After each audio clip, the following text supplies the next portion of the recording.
Assalamualaikum warahmatullahi wabarakatuh. Kami dari kelompok 7 yang berangkatakan Erik Wibowo dan saya Hanifan Besar Ibrahim.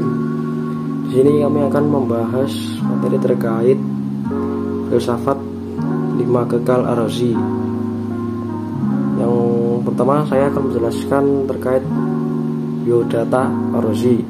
Yang pertama adalah Ar-Razi bernama lengkap Abu Bakar Muhammad bin Zakaria Ar-Razi.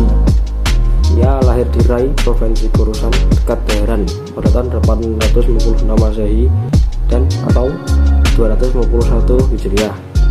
Kemudian wafat pada tahun 925 Masehi atau 313 Hijriah. Menjelang wafatnya, ia terkena penyakit buta, tetapi menolak untuk diobati sebab pertimbangannya berkeputusan bahwa begitu banyak dunia yang pernah dilihatnya dan ingin melihatnya lagi. Kemudian yang kedua adalah pendidikan yang diperolehnya dari Hunain bin Ishaq mengantarnya menjadi manusia produktif, bahkan produktivitasnya melebihi guru, terutama di bidang medis.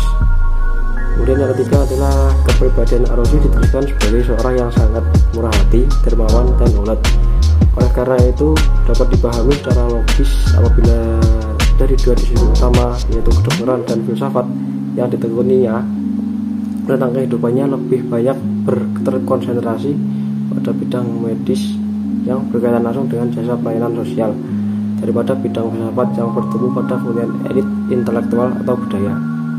Kemudian yang keempat adalah kejeniusan dan reputasinya yang baik di bidang kedokteran menjadikannya diangkat sebagai direktur rumah sakit di Rai semasa ia menjelang usia 30 tahun. Kemudian di Baghdad bahkan ia berprestasi sebagai dokter Islam yang tidak ada bandingannya. Di sisi lain, dia dijelaskan oleh beberapa ahli telah pandai memainkan harpa dan pada masa mudanya dan pernah menjadi money changer sebelum beralih ke filsafat dan kedokteran. Sedangkan karirnya di bidang intelektual terbukti ya pada karya tulisnya yang tidak kurang dari 200 jilid tentang berbagai pengetahuan fisika dan metafisika, baik itu medis, astronomi, kosmologi, kimia, fisika, dan sebagainya, kecuali matematika, karena beberapa alasan yang tidak diketahui benar-benar dihindarinya. Dalam bidang medis, Ar-Razi menulis buku sebagai karya terbesar tentang penyakit cacar dan campak yang diterjemahkannya dalam bahasa Inggris, Latin, dan bahasa-bahasa Eropa lainnya. Bukunya Al-Hawiyang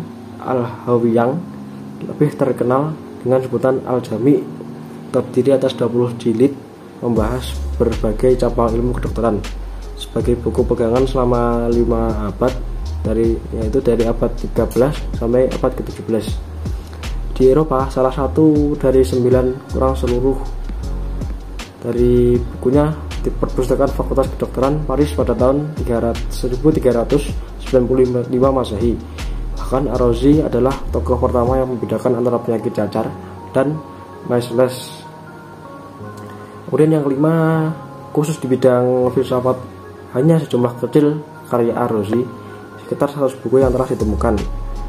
Berikut ini sebagian karya-karyanya. Yang pertama ada sekumpulan karya logika berkaitan dengan kategori-kategori, demonstrasi, sagoge, dan kalam Islam. Karya yang kedua adalah sekumpulan risalah tentang metafisika dan pada umumnya. Kemudian karya yang ketiga adalah materi mutlak dan partikular. Yang keempat ada planum dan vakum, itu ruang dan waktu. Kemudian yang kelima ada fisika.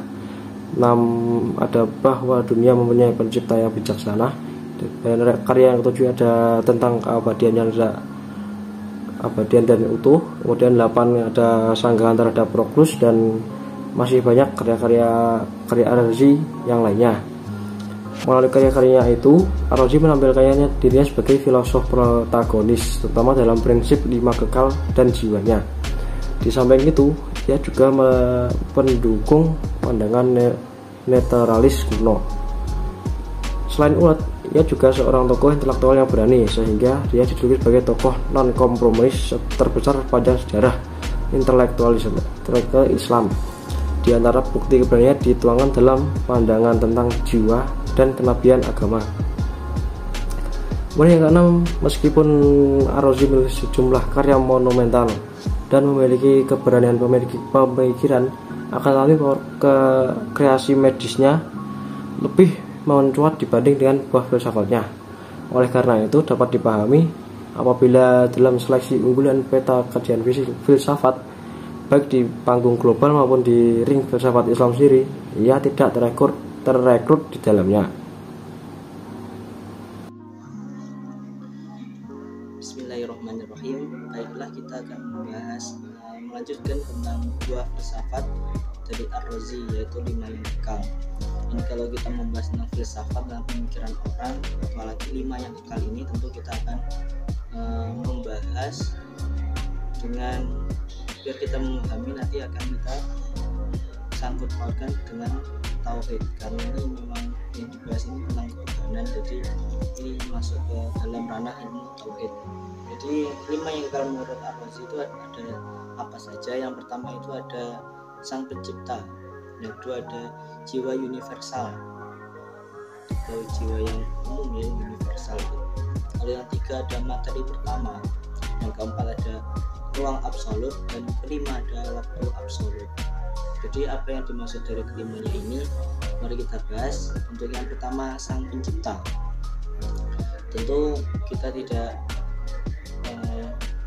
pemikiran kita sudah terpecah kemana-mana lagi kan. Jadi kita sebagai umat Islam, yang namanya sang pencipta ini pasti itu Tuhan yang Maha Esa, Tuhan yang Maha Sempurna, Tuhan yang Maha Tinggi. Ini yang disebut sang pencipta, yaitu Allah Subhanahu wa Ta'ala. Tentu zat Allah Subhanahu wa Ta'ala ini sebagai sang pencipta adalah zat yang kekal, atau dalam Aqaid Sagat atau Aqaid 50 itu yang wajib kita imani, kita pahami, itu ada pokok atau kekal.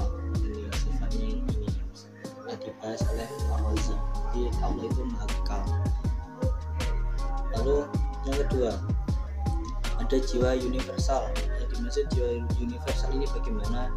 Jiwa universal dimaknai di sini yaitu jiwa yang hidup dari jasad ke jasad sampai suatu waktu menemukan kebebasan yang hakiki.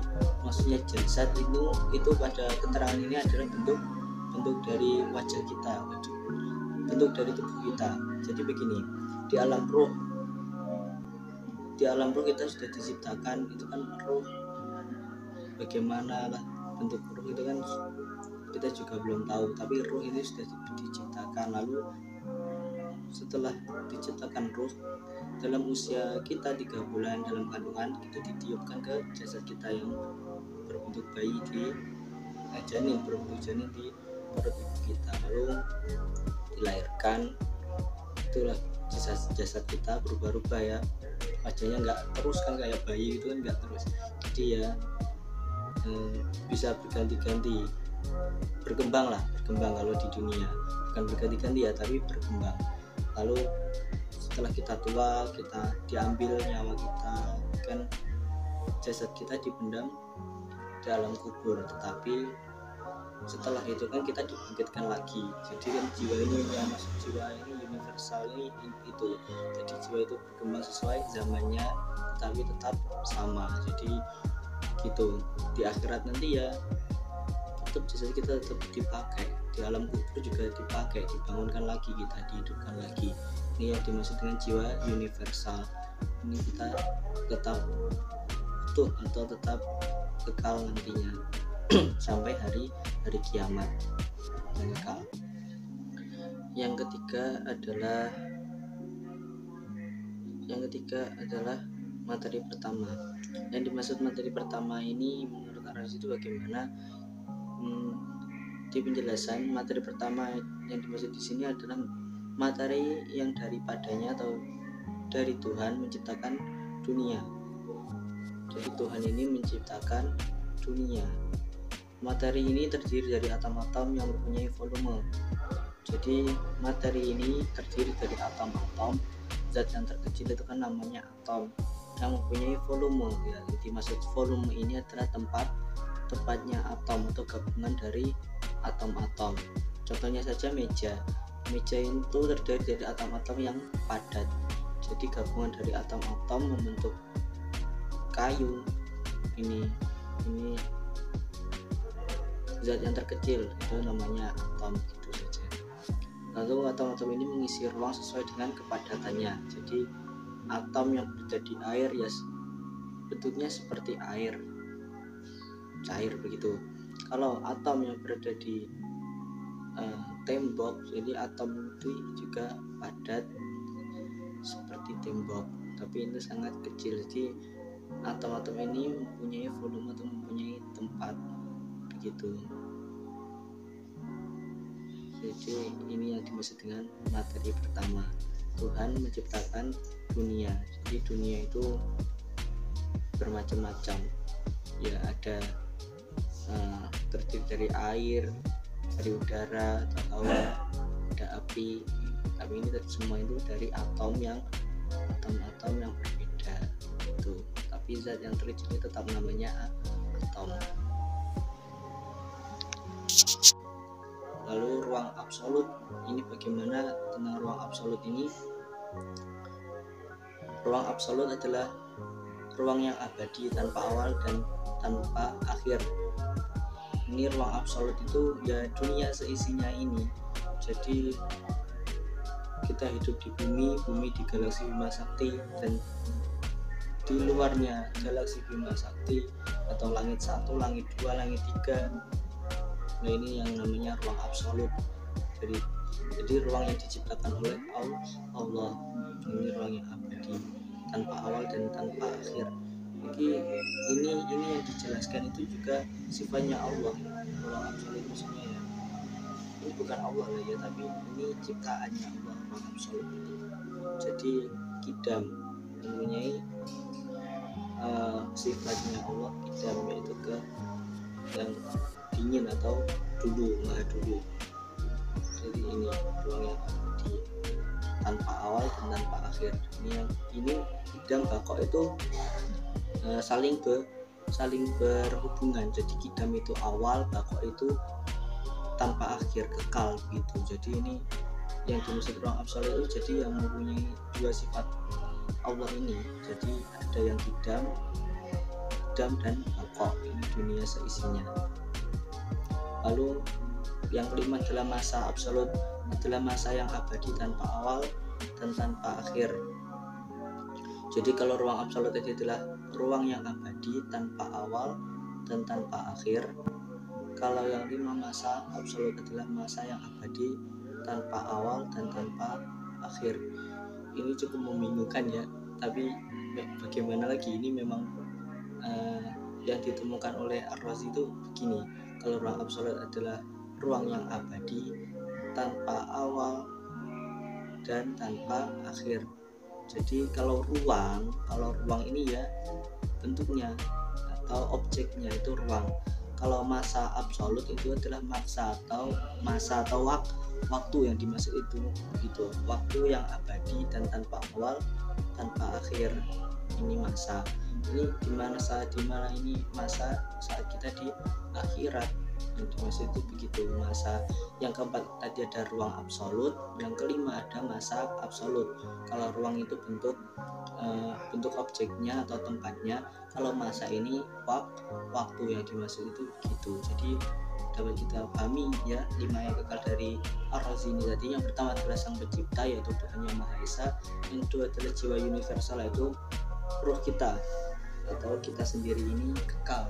Jadi kita itu nanti akan dimatikan, akan dibangkitkan lagi di alam kubur, lalu dibangkitkan lagi di yaumul mahsyar, dimintai pertanggungjawaban, lalu kita hidup lagi di akhirat. Jadi itu kita itu kekal. Jadi kita itu kekal, entah nanti kita ke neraka atau ke surga itu, tetapi kita itu kekal. Ini yang dimaksud dengan jiwa universal manusia. Yang ketiga itu materi pertama tadi, yaitu tadi Allah menciptakan dunia seisinya. Itu materi yang pertama tadi. Jadi dunia seisinya itu terdiri dari atom-atom atau zat yang terkecil dari sebuah kehidupan, atom-atom. Atau pohon itu juga berasal dari atom-atom yang sangat kecil, zat yang sangat kecil, tak kasat oleh mata. Lalu ruang absolut yang dinamakan ruang tadi sudah saya jelaskan, yaitu ruang adalah tempatnya. Kalau masa absolut adalah waktunya kekal. Kalau ruang absolut itu ruang yang abadi tanpa awal dan tanpa akhir, seperti hari yang kita diciptakan di dunia lalu kita ke akhirat tanpa awal dan tanpa akhir.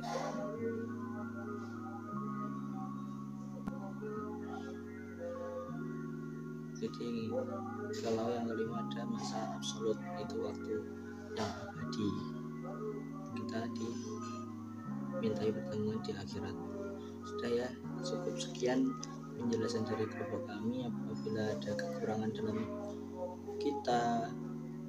kami menjelaskan, mohon maaf yang sebesar-besarnya. Memang tauhid itu begini, ini adalah tauhid adalah ilmu amal, bukan ilmu amaliyah. Jadi ilmu ilmiah cukup kita pahami, tidak bisa kita amalkan gitu. Sekian, dan Assalamualaikum warahmatullahi wabarakatuh.